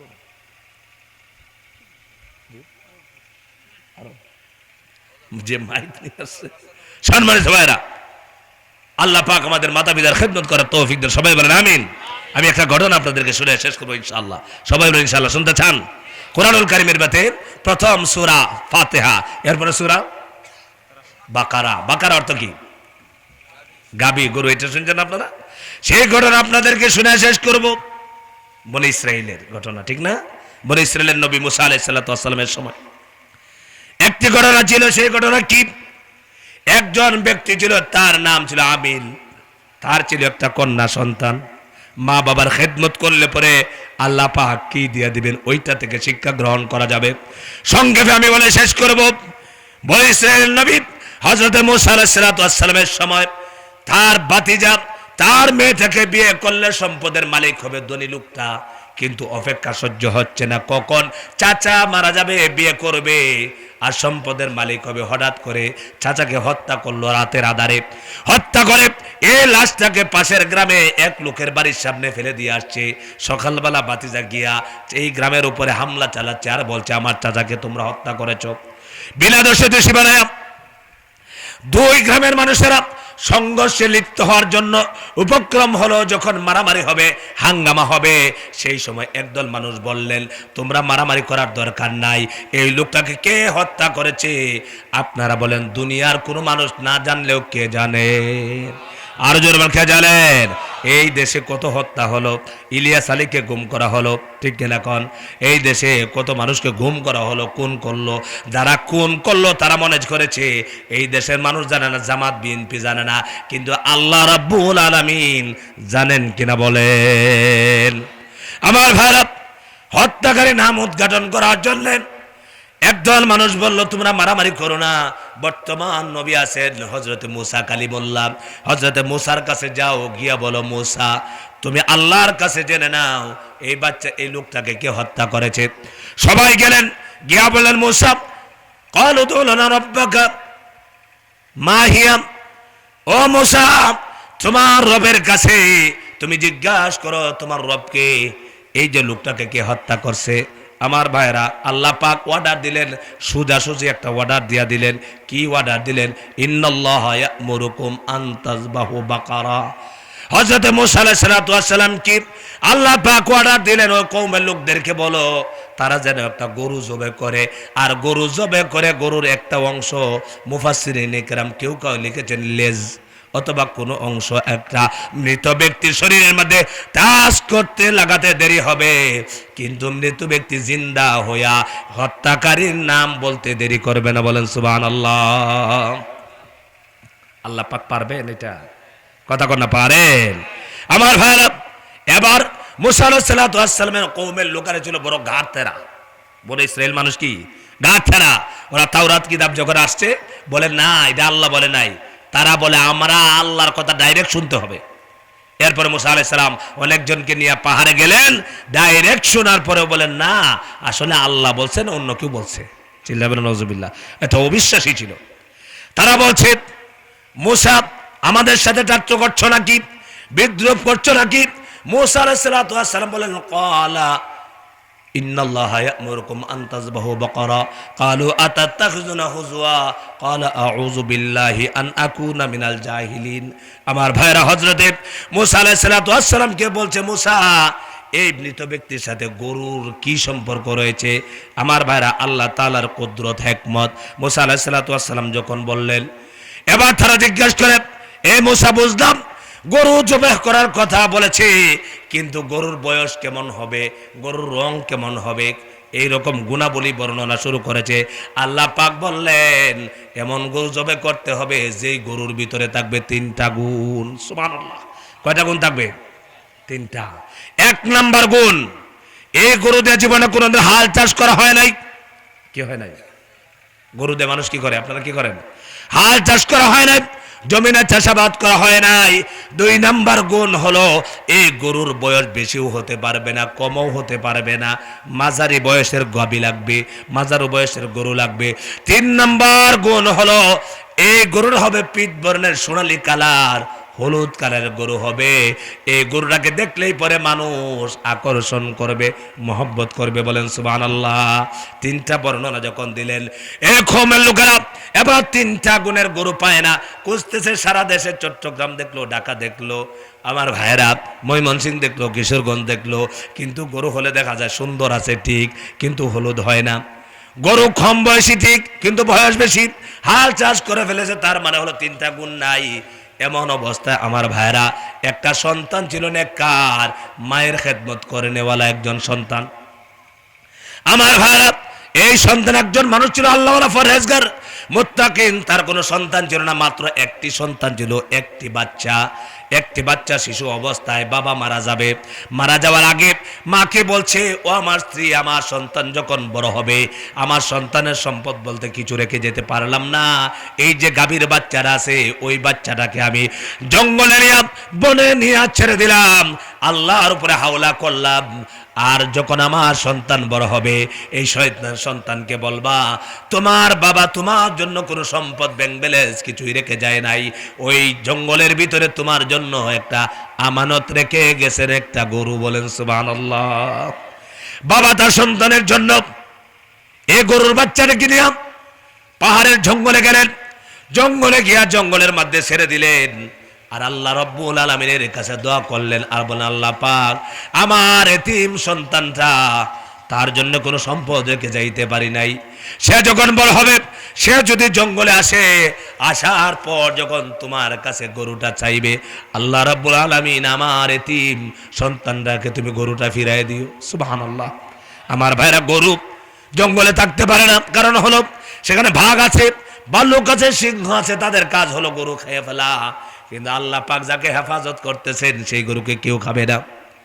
সেই গরুর বাচ্চা জঙ্গলের ভিতরে আছেন, লালিত পালিত হচ্ছে, বড় হচ্ছে, ছুটে বেড়াচ্ছে। আমার ভাইয়েরা মাঝে মাঝে যখন সাইড দিয়ে বের হয়ে যায়, খোলা আকাশের নিচে আসে, মানুষ দেখে এত সুন্দর গরু, কাছে গেলেই দৌড়ে ভিতরে ঢুকে যায়, আর ধরতে পারে না। এইভাবে বড় হইতেছে। এই ছেলেটা অত্যন্ত গরিব মানুষ, যার বাবা জমা রেখে গিয়েছিল। এই বাচ্চাটা অত্যন্ত গরিব মানুষ, অত্যন্ত গরিব। তার কাজ হলো জঙ্গলে কাঠ কাটে, লাকড়ি কাটে, আর লাকড়ি নিয়ে বাজারে বিক্রি করে। বিক্রি করার পরে টাকাগুলোকে, সমস্ত টাকাগুলোকে 3টা ভাগ করে, যেমন 300 টাকা যদি বিক্রি করে 100 টাকা নাকি নিজে খরচ করে, আর 100 টাকা আল্লাহর রাস্তায় ব্যয় করে দেয়, আর 100 টাকা মায়ের খিদমতে দিয়া দেয়। বলেন সুবহানাল্লাহ। এমন অত্যন্ত গরিব মানুষ সারাদিন লাকড়ি কাটার পয়সাগুলো 3 ভাগ করে, 1 ভাগ নিজে খায়, 1 ভাগ আল্লাহর রাস্তায় দিয়া দেয়, আর 1 ভাগ মায়ের খিদমতে দিয়া দেয়। আর রাত্রি যখন হয়ে যায়, রাত্রি প্রতিদিন 3 ভাগ করে, একটা ভাগ রাত ঘুমিয়ে থাকে, আর একটা ভাগ সে কি করে ওই মায়ের খেদমত করে। আমার ভাইরা প্রতি রাতে এইভাবে খেদমত করতে থাকে, মায়ের খেদমত করে। এক ভাগ ঘুমায়, আরেক ভাগ খেদমত করে, আরেক ভাগ তাহাজ্জুদের নামাজের মধ্যে দাঁড়ায় দাঁড়ায় কাটাইয়া দেয়। তাহাজ্জুদের নামাজে এক ভাগ মায়ের কাছে বসে থাকে। সুবহানাল্লাহ বলেন। মায়ের কাছে বসে থাকে ছেলেটা, একটা ভাগ, আরেকটা ভাগ নামাজের মধ্যে কাটাইয়া দেয়, বুঝতেছেন? আরেকটা ভাগ সে ঘুমায়, 3 ভাগ করে। এইভাবে তার দিন পার চলতেছে। মা অত্যন্ত তার উপরে খুশি। কিন্তু ছেলের কষ্ট দেখে মা বলতেছে, বাবারে তোমার তো সম্পদ বলতে কিচ্ছু নাই, কিন্তু কি দেব তোমাকে? তো সম্পদ ব্যাংক ব্যালেন্স তোমার বাবা কিছু রেখে যায় নাই। বাবারে তোমার নামে একটা আমানত তোমার বাবা পাহাড়ের ভিতরে, জঙ্গলের ভিতরে রেখে গেছে, সেই আমানতটা তুমি নিয়ে আসো। মাকে জিজ্ঞাসা করছে, মা গো সেই আমানতটা কি? মা বলছে, বাবারে ওই পাহাড়ে যাবা, গিয়ে বলবা, তুমি ডাক দিবা, আর বলবা একটা গাভীকে ডাক দিবা। আল্লাহর নামে যখন ডাক দিবা, দেখবা গাভীটা আসছে, একটা গরু আসছে। আসার পর গরুর জবান যদি খুলে যায়, গরু যদি বলে গরুর পিঠে উঠার জন্য উঠবা না। সুবহানাল্লাহ বলেন।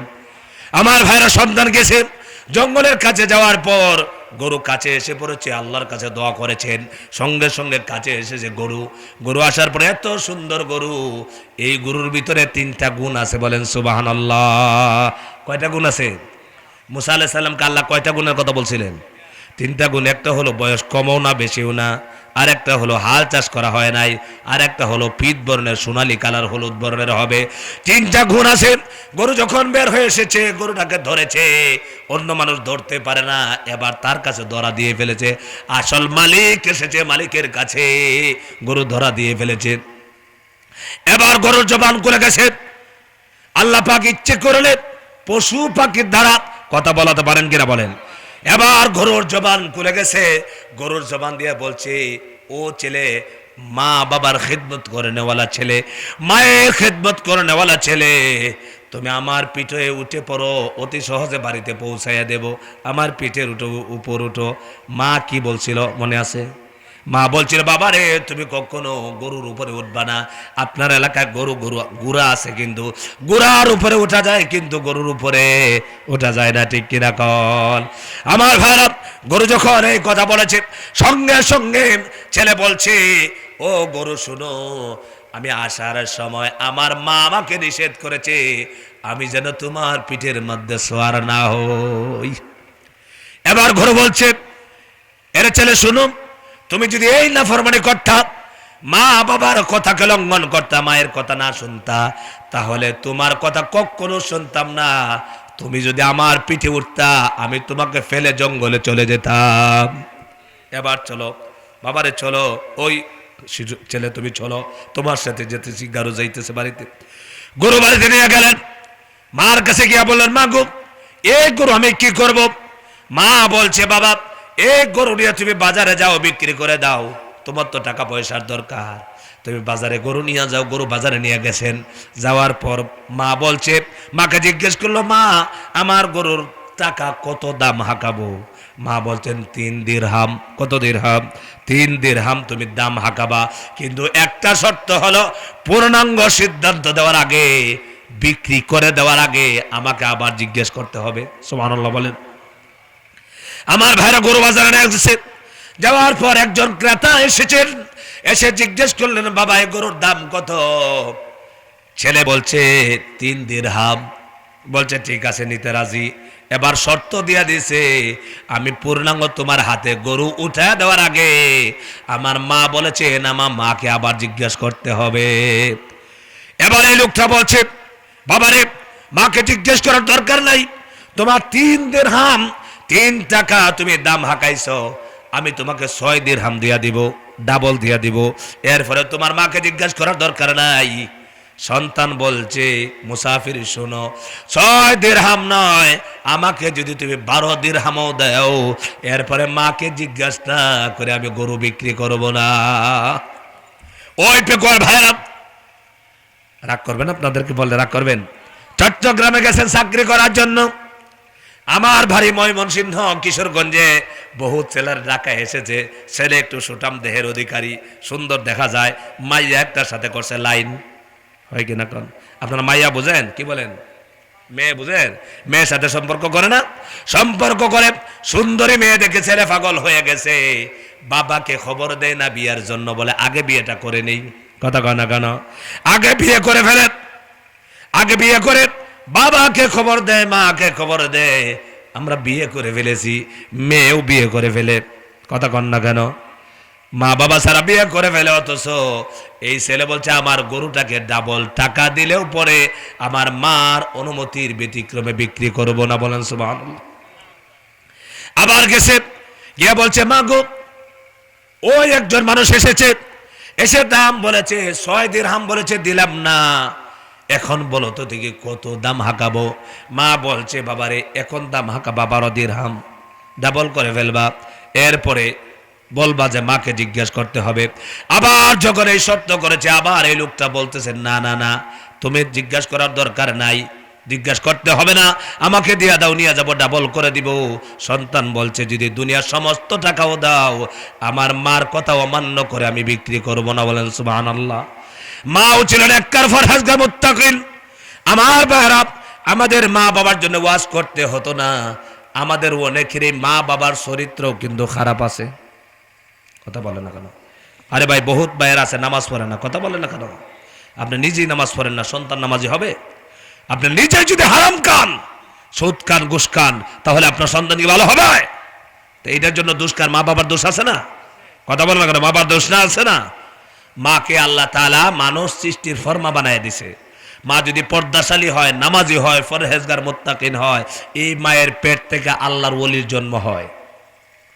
এই উপমহাদেশে যত আলেম জন্ম হয়েছে, সমস্ত আলেমদের মার তালাশ নিয়ে দেখেন, সমস্ত আলেমদের মা নেককার ফরহেজগার ছিলেন। কথা বলে না কেন? না মমতাজের মতো ওই বেশ্যা মহিলার ঘর থেকে আল্লাহর ওলির জন্ম হয়? হবে? যে নারীটা সংসদে গান গায় আমার দেশের অসংখ্য ছেলেদের, যুবকদের চরিত্র নষ্ট করছে, উলঙ্গ হয়ে গান গায়, ওইসব নারীর ঘর থেকে আল্লাহর ওলি পয়দা হয়? আরে মিয়া, খালি সন্তানের দোষ না, নিজের আমলটাও ঠিক করতে হবে। ঠিক রাখান সম্মানিত ভাইরা। এবার মা নেককার, মা বুঝে ফেলেছে ইনি আসলে মানুষ না, উনি ফেরেশতা। সুবহানাল্লাহ। কেমন মা? মা এবার বলছে বাবা আসলে এই লোকটা মানুষ নয়, এই লোকটা একজন আল্লাহর ফেরেশতা। আল্লাহ পাক পাঠিয়ে দিয়েছেন তোমাকে দিক নির্দেশনা দেওয়ার জন্য। এবার তুমি গিয়ে পরামর্শ চাইবা আর বলবা হুজুর আপনি আমার মা বলেছেন, আপনি তো মানুষ না, আপনি ফেরেশতা, এবার আমাকে পরামর্শ দেন আমি এই গরুটা কি করব। এবার ফেরেশতা বুঝে ফেলেছে মা হলো নেককার, মাও চিনে ফেলেছেন ইনি ফেরেশতা। মা কি দেখছে? কথা বুঝে না, আপনার ভাষা বোঝেন না। আমার মা কি দেখছে নাকি? মা না দেখে বললেন কেমনে ফেরেশতা? সুবহানাল্লাহ বলবেন না? নেককার মানুষ, মা বলেছে উনি ফেরেশতা, পরামর্শ চাইবা। এবার সন্তান যখন গেল বাজারে, গিয়ে বলছে আপনি নাকি ফেরেশতা, আমার মা বলেছেন আপনি আমাকে পরামর্শ দেন এই গরুটা বিক্রি করব না রেখে দিব। এবার ফেরেশতা বলছে বাবারে শুনো, তুমি পরামর্শ গ্রহণ করো, তোমার বাবা তোমার জন্য রেখে গেছেন, তুমি মায়ের খেদমত এমন ভাবে করেছো, আল্লাহ পাক এত রাজি খুশি তোমার উপরে হয়েছে, তোমাকে একটা পরামর্শ দেয়া যায়। এই দেশে একটা মার্ডার হয়েছে, মনে আছে? মুসা আলাইহিস সালামের সময় যে মানুষ চাচাকে হত্যা করেছিল, ভাতিজা, তার জন্য একটা গরুর দরকার জবে করে গোশত লাগানোর জন্য, তার কাছ থেকে সাক্ষী উদ্ধার করার জন্য। তার ভিতরে 3টা গুণ লাগবে গরুর। এই পৃথিবীতে এই 3 গুণের গরু মাত্র একটাই, সেই গরুটা হইল তোমার গরু। বলেন সুবহানাল্লাহ। এই মানুষগুলো খুঁজে খুঁজে 3টা গুণের গাভী দুনিয়াতে কোথাও পাবে না, তোমার কাছে পাবে। যখন এই মানুষগুলো সবাই আসবে, আসার পর তুমি বলবা আমার গাভী বিক্রি করব ঠিক, কিন্তু 2 টাকা 5 টাকা 10 টাকায় নয়, আমার গাভীটা জবেহ করা হবে। আর জবেহ করার পর এই চামড়াটা জমিনের মধ্যে বিছায়া চামড়া ভর্তি স্বর্ণ মুদ্রা দিলে পরে আমি এই গাভীটা বিক্রি করতে রাজি। বলেন সুবহানাল্লাহ। ওই দলের মানুষেরা সবাই খবর নিয়ে এসেছে এই 3 গণের গাভী আছে, এই এতিম ছেলেটার মা বাবার খেদমত করে নেওয়ালা ছেলের গাভী নিতে এসেছে, সবাই এসেছে। আসার পর বলছে তোমার গাভীর দাম কত? এবার বলছে আমার গাভীর দাম হলো, আমার গাভীর জবাহ করে আমার গাভীর চামড়া যতটুকু বড় হবে, আমার গাভীর চামড়া ভর্তি করে স্বর্ণ মুদ্রা আমাকে দিলে আমি তোমাদের কাছে গাভী বিক্রি করতে রাজি। সুবহানাল্লাহ। আমার ভাইরা যখন এই শর্ত করা হলো, সঙ্গে সঙ্গে বনি ইসরাইলের মানুষেরা সবাই চামড়া ভর্তি স্বর্ণ মুদ্রা দেওয়ার শর্তে রাজি হলেন। আর গাভী নিয়ে গেলেন, গাভী জবেহ করলেন। গাভীর এক টুকরা গোশত যখন ওই মৃত ব্যক্তির শরীরে টাচ করছে, সঙ্গে সঙ্গে রব্বুল আলামিন তাকে জিন্দা বানায় দিছে। আর তার হত্যাকারী, তার বাতিজার নাম সে উল্লেখ করেছে ফেলেছে। বলেন সুবহানাল্লাহ। আর আল্লাহ পাক এই এতিম সন্তানটা, মার খেদমত করে নেওয়ালা সন্তানকে আল্লাহ রাব্বুল আলামিন বিশাল ধনী বানায়া দিলেন। সুবহানাল্লাহ। আমার ভাইরা, মার খেদমত করলেন, যারা মার সাথে বেয়াদবি করে ফেলেছেন আজকে তাকে মনটারে প্রশস্ত করে ফেলেন, মনটাকে সাদা করে ফেলেন, মায়ের পায়ে গিয়ে ধরে ফেলেন, ধরে বলেন মা কষ্ট দিয়ে ফেলেছি, আমার ক্ষমা করে দাও। আরে ভাই, মা বাবা কোনোদিন সন্তানের জন্য রাগ ধরে রাখে না। রাখে? কথা বলে না, আপনার কথা বলে না তো, দেখা যায় রাখে নাকি? তাহলে আপনাকে মা বাবার খেদমত করবেন? কারা কারা করবেন হাতগুলি দেখতে চাই। লিল্লাহি তাকবীর, লিল্লাহি তাকবীর। আমি তৌফিক দিন, সবাই বলেন আমিন। আমি আসলে অত্যন্ত ক্লান্ত মানুষ, আর বিশেষ করে আমার ভাইদেরকে বলতে মনে না, আমি এইসব সোফায় বসে বিলকুল কথা বলতে পারি না, কিন্তু অনেক কষ্ট করে কথাগুলো বলতে হয়েছে। আমি সব কাঠের চেয়ারে বসে কথা বলি। এরপরে আপনারা যে মাহফিলটা করেছেন, আল্লাহ তাআলা যেন এই মাহফিলকে কবুল করেন। হুজুরেরা বসে আছেন, অনেক রাত হয়েছে, ঠান্ডার রাত, প্রায় 11:30 হয়ে যাচ্ছে। আমরা 5 ওয়াক্ত নামাজ পড়বো তো ইনশাআল্লাহ। দেখিছে কারা কারা 5 ওয়াক্ত নামাজ পড়বো? আল্লাহ পাক কবুল করেন, সবাই বলেন আমিন। আমরা কিন্তু নামাজ পড়ি না, বহুত মানুষ আছেন বেনামাজি, আছে না? কথা বলেন আছে না? জাহান্নামীরা প্রথম অপরাধ হবে কালু লাম নাকু মিনাল মুসাল্লিন, এরা হবে বেনামাজি। কথা বুঝতে পেরেছেন? নামাজ ছাড়লে হবে না, নামাজ পড়তে হবে। কত ওয়াক্ত নামাজ? এই যে মাস, এটা হলো আল্লাহ রাসূল সাল্লাল্লাহু আলাইহি ওয়াসাল্লাম মেরাজ শরীফ গিয়েছিলেন এই রজব মাসে, ঠিক না? রজব মাসে নামাজ আল্লাহ পাক দিয়েছিলেন, ফরজ করেছিলেন। তাহলে আমরা ইনশাআল্লাহ নামাজ পড়বো তো 5 ওয়াক্ত? 5 ওয়াক্ত নামাজ পড়বো, আমাদের সন্তানদেরকে নামাজের জন্য আহ্বান করব, আমরা দাওয়াত দেব। আল্লাহ তাআলা যত